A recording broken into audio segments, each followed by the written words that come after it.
What's going on, everyone? Scott here. Welcome back to the channel. So, Michigan State basketball versus Illinois, round two, this time in Champaign. Now, we're back with a preview for this one. Obviously, no secret about it, channel has been pretty quiet the last week. Didn't post a preview recap for Oregon last Saturday or a preview recap for Indiana on Tuesday. That would have been one to talk about, but have been down bad for about a week now with the flu. So that was not fun. So make sure you're washing your hands, hand sanitizer, taking your vitamins, and just being safe out there because it has not been a fun week. But we're back to preview a pretty important game in the landscape of the remaining season here for Michigan State in the regular season.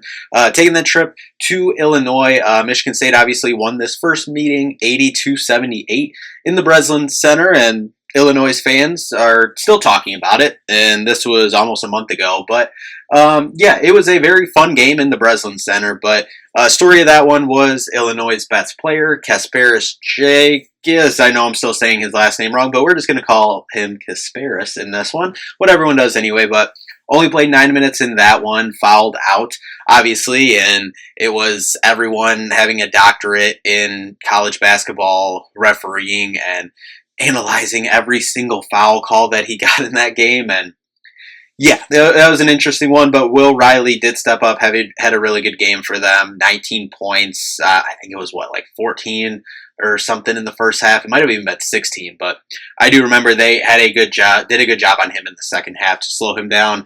For Michigan State, it was more of the same all season when they've had good performances.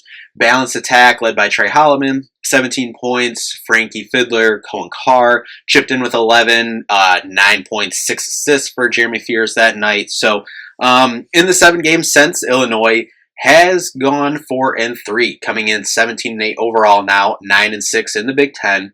And Michigan State is currently on a bit of a struggle bus right here. After winning 13 straight, they have lost 3 of 4. A backbreaker on Tuesday night against Indiana where, yes, Coach Izzo did have the opportunity to break Indiana's legendary head coach Bob Knight's all-time Big Ten win record. Everyone knows the story, but just had to mention that here. So that is still on the table here in this one on Saturday, but you had the golden opportunity on Tuesday, and Michigan State could not operate against the zone. Haven't been able to operate against the zone dating back to the 2017-18 Syracuse game at Little Caesars. I don't know why I brought that up, but anyway, kind of a must-win game, in my opinion, for Michigan State. But we're going to jump in. Before we do jump into the matchup, if you could just hit that like and subscribe button down there. More Michigan State basketball content on the channel going forward, so make sure you're subscribed so you don't miss a video. So for Illinois, it's still Kasparis. Still makes everything go for them. 16 points, 6 rebounds, and 5 assists on the year. Average 35% from 3. Tomislav Ivisic adds 13 points and 9 rebounds. I did see just before recording, I saw that he didn't practice or was limited in practice, I think on Thursday. I don't know, so I guess that's something, but I think they said he's practicing today, so I don't know, something to watch out for. I guess going into Saturday night, Will Riley has been solid for them as well on the year, and obviously had a good game against Michigan State first time out. 12 points, 33% from 3, including that 27-point night a couple games ago at Minnesota. Kylan Boswell, 12 points, 5 rebounds on the year. Incredible rebounding team, 45 rebounds a game, which is leading the country.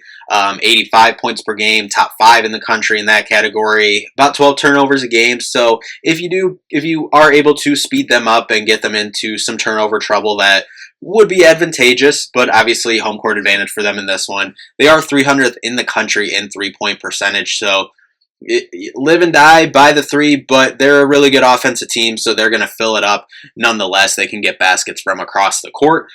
For Michigan State, obviously last time out, we didn't get to talk about because we didn't do a recap for the Indiana one, but last couple times out, should we say, Michigan State has been on the struggle bus, and majority of the time this season when Michigan State has struggled, it's been in that half-court offense. And, when Michigan State's getting out running, defend, rebound, run, things are going good. But last time out, we saw specifically against the zone, which we have seen a couple times this season. We saw USC play a different type of zone, and Indiana, they were playing a zone on Tuesday as well. Michigan State just couldn't get the offense, half-court offense going. I think they shot like 32, 34% from the field. They just could not get any easy baskets. And when they were getting wide open threes, that's been the case all year. They've been creating good open threes, good look threes, but they just haven't been going down. If a couple of those threes go down, yes, it was a 4-point loss. Literally, if 2 of those go down, you win the game. I know that's not how it works, but that's been the case, throughout this season. You get a couple easy looks go down, which is the case for every team, but a couple of those good, easy looks go down from 3, you're looking at a different game and a different outlook going into this game. But I think for this one, obviously, Jeremy Fears, we missed last week, the Oregon game, back on Tuesday against Indiana. And he only played 19 minutes in that one, didn't score, 2 assists, 2 turnovers. I think he's got to have a big game in this one, stirring the drink for Michigan State, get things going. First time out against Illinois, actually, was one of the only games that Jaden Akins didn't score in double figures. He only had 9 in that one, I believe. Let me just double check this here. No, he only had 8 in that one in 23 minutes, 3 for 10 from the field. But I think this one, it's got to be Jeremy Fears, getting this offense going, creating in the half court, because obviously people have that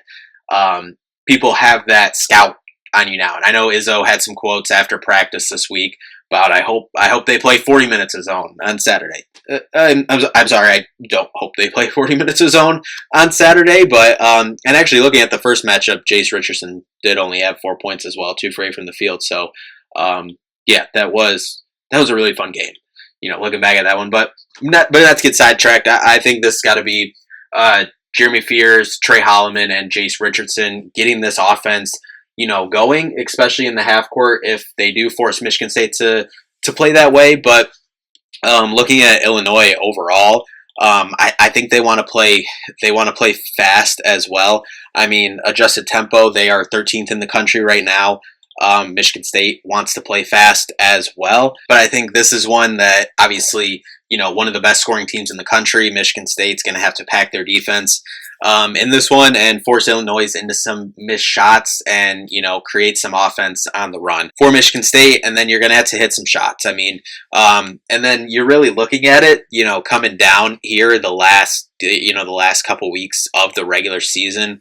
I say that this is a must-win for Michigan State. I've seen other people say this as well, but you're looking at the remaining schedule. You're at Illinois on Saturday, and then you have Purdue coming in to the Breslin on Tuesday night, and then you go to your rival, Michigan, on a quick 2-day break on Friday next week, and then following week, Wednesday, you go to Maryland, and then you have Wisconsin at home, at Iowa, and then at home for senior day against that school down the road in Michigan. So you got 7 games left on Bart Torvik. Currently, you're favored in 4 of those, so you're projected to go 4-3. If you go 4-3 the remainder of the way, you're not winning a Big Ten title. So I think a lot comes down to Saturday.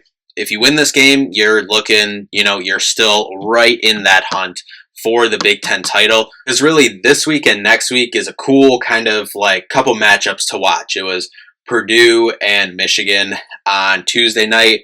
Michigan ended up pulling out, so that's why Michigan is currently first in the Big Ten standings.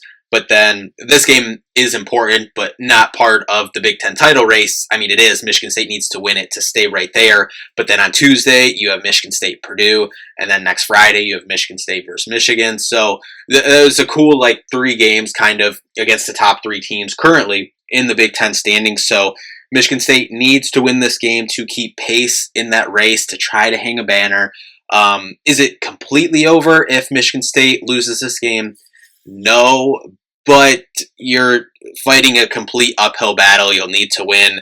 You'll need to win against Purdue, then you'll need to win both games against Michigan, and then you'll probably need some help along the way. So gotta win this game. On Torvik currently, they have Illinois as the number 8 team in the country, 13th ranked offense, 21st ranked defense. Michigan State down to number 23 on Torvik, down to number 11 in the polls, 37th offense, 13th defense, and Torvik has this as a 81-75 Michigan State loss. So I think they're retiring Terrence Shannon's jersey on Saturday night too. What's it, a 8 o'clock tip on Fox? Yeah, 8 o'clock tip on Fox in Champaign.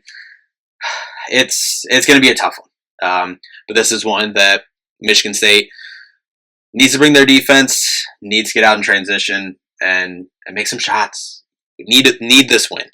Losing 3 of 4 is not fun. Need to get this train rolling with another tough.